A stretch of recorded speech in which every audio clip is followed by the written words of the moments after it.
শেষ পর্যন্ত সাকিব আল হাসান কি 1 বছরের জন্য নিষিদ্ধ হয়ে যাচ্ছেন?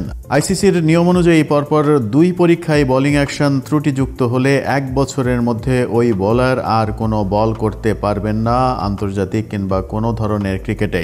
সেই জাতাকলেই পড়তে যাচ্ছেন কি সাকিব আল হাসান? সাকিব আল হাসানের জন্য সময়টা খুব একটা ভালো যাচ্ছে না। ক্যারিয়ারের একেবারে শেষ পর্যায়ে এসে ত্রুটিযুক্ত বোলিং অ্যাকশনের কবলে পড়েছেন তিনি। সারের হয়ে কাউন্টি ক্রিকেট খেলতে গিয়ে বোলিং অ্যাকশনে ত্রুটি ধরা পড়ে সাকিবের। এরপর থেকেই ফ্র্যাঞ্চাইজি ক্রিকেটে তিনি খেলে যাচ্ছেন পুরো দস্তুর ব্যাটার হিসেবে। বোলিংয়ে ফিরতে প্রথম পরীক্ষা দিয়েছেন বার্মিংহামে, সেখানে ফলাফল আসেনি তার পক্ষে।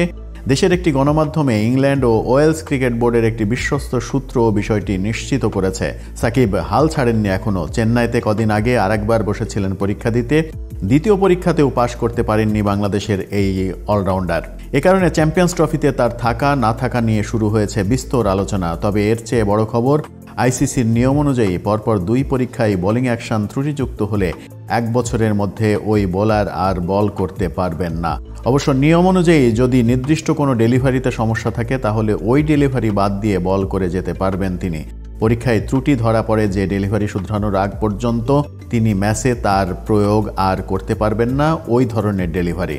ম্যাচে যদি ত্রুটিপূর্ণ ডেলিভারিটি করেন তাহলে 1 বছরের জন্য বোলিংয়ে নিষেধাজ্ঞা আরোপ করা হবে। তবে এ সময়ে তিনি ব্যাটার হিসেবে খেলা চালিয়ে যেতে পারবেন।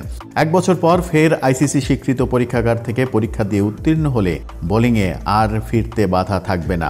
এদিকে শঙ্কা তৈরি হয়েছে তার চ্যাম্পিয়ন্স ট্রফিতে থাকা নিয়ে। আগামী 12 জানুয়ারি প্রাথমিক স্কোয়াড জমা দেওয়ার শেষ সময় সাকিব আল হাসান যদি বোলিং অ্যাকশন নিয়ে এরই মাঝে সবুজ সংকেত না পান তাহলে স্কোয়াডে থাকা তার পক্ষে সম্ভব হবে না বলেও শোনা যাচ্ছে।